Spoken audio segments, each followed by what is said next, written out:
trim. Again, you notice that yellow trim that they have. Also cavalry soldiers. Again, a portion He got all the way back over here that quickly to dismounted. do the announcing when he was just doing a show over there. So. Cavalry soldiers, their weapons are very individualistic to who they are. Since they're fighting on horseback, you can't have the long weapons of infantry. Their weapons tend to be a lot shorter. You have a lot more shotguns, which are of course a close-range weapon. Not too much of a problem for them as they can ride up closer to battle with the enemy. So shotguns are valid weapons for them. Infantry, shotguns are perfectly worthless. You don't want the enemy to get close enough to shotgun range with their infantry because they're walking up to you.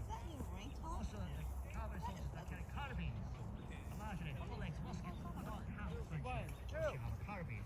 And again, it's a musketon, slightly longer than a crossbow. Quite big, very short. Makes the accuracy, but makes it a lot easier to load on horseback. Well, looks like we've got some scatter popping as of right there off in the distance.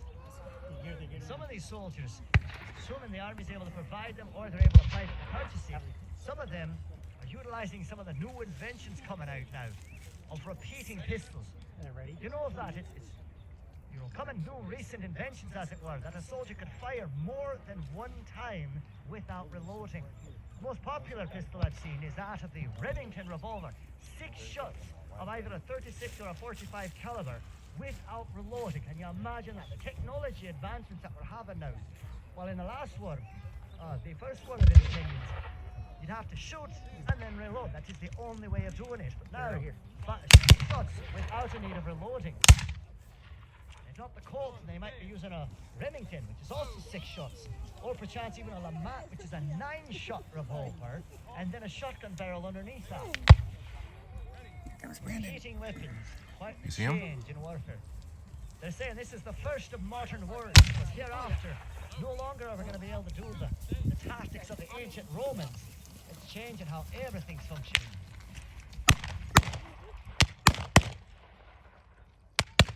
Cavalry displaying directly in front of us as of right here.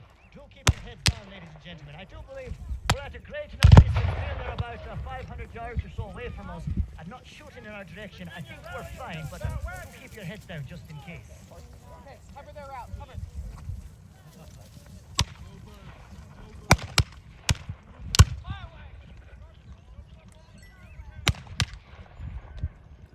The distance between the lines is right now is about a few hundred yards or whatnot apart from each other.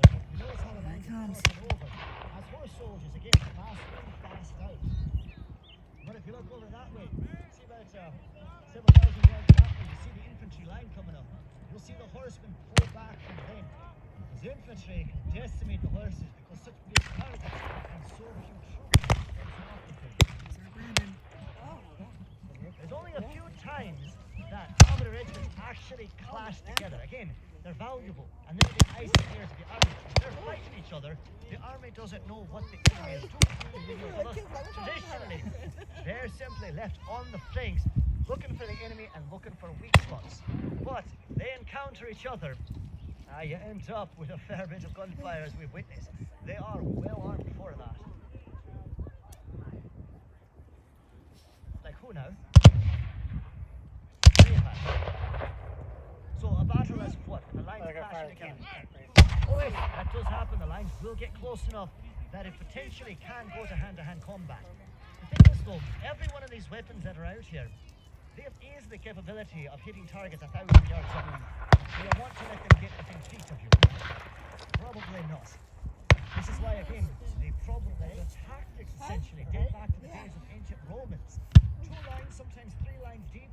The front line would come up and then hurl forth their javelins.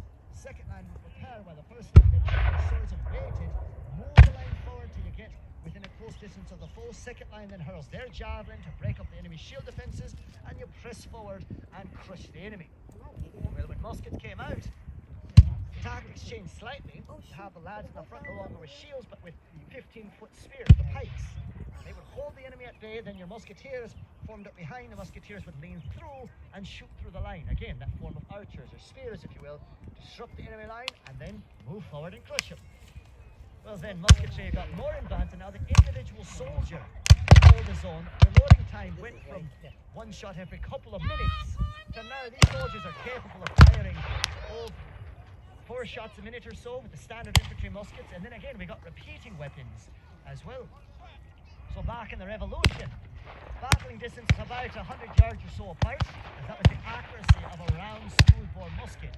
So the soldiers often fired buck and ball, one large ball with 3 buckshots packed in on top. At 100 yards, you should be able to hit a man-sized target, and you're not interested in killing them, you're interested in wounding them. You want to disrupt the enemy's line, so your line will then vanquish them. And at 100 yards, the bayonet, which is basically a spear attached to the end of the weapon, is still a valid weapon.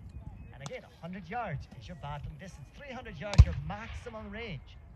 Every one of these weapons out here now, though, these modern weapons, 1,000 yards is a capable shot. There are some soldiers who can shoot well beyond that. I've heard of soldiers hitting targets a mile away with these very same weapons that these soldiers are using.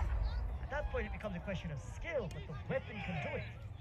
So thus, the tactics, though, they're still using bayonets. They're still getting very close to the foe.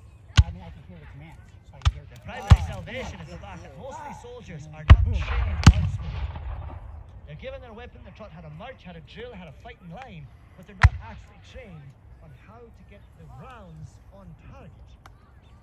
And thus, as professional soldiers, if you're able to see the faces of a good number of them, you'll notice many of them are closing their eyes actually when they shoot. The goal is not to kill your foe to begin, to wound them, to create chaos in the line. As a professional soldier, you don't decide who dies, you just get to let move and God decides who actually dies. The problem is many of the soldiers have a tendency to aim far to the side. So the majority of the rounds are actually going to be sailing over the heads of their opponents. In fact, you may hear the officers yell at their men to aim low. If you aim at the knees, tendency to aim high, that bullet hits about the chest. If you aim at the chest, tendency to shoot high, you're going over the top of the head. So thus, you'll hear the officers at times tell their men, aim low. Right now, they're about 500 yards apart between the lines. So the weapon can hit the bullet there. Fully lethal at that. Because of that great distance, most of the soldiers again are going to be spending this round which is why we're probably not going to see too many casualties at this distance. But should they advance closer, if they hit within 100 yards of each other, oh, it's going to be lethal at that point. Because again, there are still some soldiers using the old buck and ball method. Most of them are firing the new advance round though, the Menet ball. It's a conical shaped round with a point on the top and a flat base. And oftentimes the base is a hollow. So when fired, it expands and grips the barrel. No longer are these weapons smoothbore, but they have rifling in it. They're rifle muskets. So that round comes spinning out, giving it a much more stable flight and a much longer range. And again, the average caliber size is about a 58 caliber. That round coming out at about 800 to 1,000 feet per second. Fully lethal round. Looks like directly in front of us we have the Confederate line formed up there, holding the position off the wagon. The Union line taking shelter on that fence line in the distance. The Confederates have the strength. They never want the enemy to be on your side as they're fired. So soon to devastate your line. Union armies are firing the infantry, they return their lines. So first of them are firing at those addressed in the front. Firing at the line distance on the side. You've got the cavalry soldiers operating on the edges, ever looking for a hole in the enemy's line. For both sides, they are trying to keep close together because now artillery becomes very much a thing. If they were to fight man to man, spread out over the field, artillery would be useless. But the fact they're concentrated together, their guns, and observing where the flags are, where the firing is, can lob shells over their heads into the enemy ranks. What the artillerymen are attempting to do is calculate how far the foe is from them. Like as not, firing a case shot, a spherical case. Invented by a gentleman by the name of Henry Shrapnel, who's an Englishman. It's a hollow cannonball that has a tiny fuse. And so the goal is for the artillery, they want to calculate from their gun how far away is the enemy line in seconds. Again, that ball's flying at about 1,000 feet per second. Calculate how many seconds of flight time is that enemy taking. So the cannonball goes into the ranks to detonate right in the line. That is devastating for an infantry soldier. The officers are trying to capitalize on the use of firing in the best way possible. You can have your men either fire at will, everyone taking their own time in firing as they choose to. Your accuracy tends to be better in that. The problem is you have no control over what they're shooting at or where they're shooting, and it's hard to give commands. So thus, the officers may choose to fire by volley. Everyone fire at the same time. You got that cannon up there Devastating now. upon the mind of your foe, seeing all those weapons lowered and all firing at the same time, and soldiers dying all around you. But that means your entire line then is empty at the same time. You're trying opening for the foe to capitalize on that. Again, you're hoping about 4 shots a minute, so for several seconds the entire line is empty. You can have to fire by range. Front range fire, the rear range fire. 50% of your weapons are always loaded. 50% of your weapons are not fired. You have that problem. You can fire by files going down the line. 2-man fire, the next 2-man fire, the next 2-man fire going down the line. Nice rolling fire and have that repeat duration. Yes, continual fire, but continual weapons loaded. The officers continually making a selection as to how they want to fire. It looks as though distant line you saw see them Ryder. fire by fire. 1 shot. You do? Who's your shot? Down the line. It looks as though the Virginians directed to our For some front. reason, hers went really quick. Actually, been to hold their fire or to an individual fire. I'm not sure which. It looks as though there's a volley fire at the same time. The Union line is chosen to fire independently. And the soldiers each carry about 60 rounds with them. So thus they're expected to be able to continue combat for a time space of about 30 minutes to an hour. No doubt the very moment they were engaged and it was seen to be a committed foe, meaning you're fighting infantry. It's infantry, that is the army. Slow to the battlefield, they're slow to get off the field. So thus the very moment they encountered infantry, no doubt runners were set back to tell the generals to bring up reinforcements and the supply wagons to bring up more ammunition.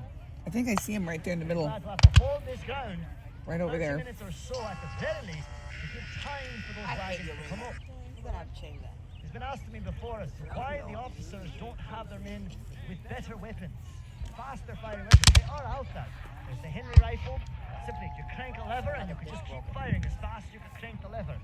Go by or so, what is it, 12 shots in a minute's time? And that's with aiming in between. As fast as you can run that lever. We got the sharpshooters out now. Where's Riley? You run out of ammunition. You're still only carrying 60 rounds.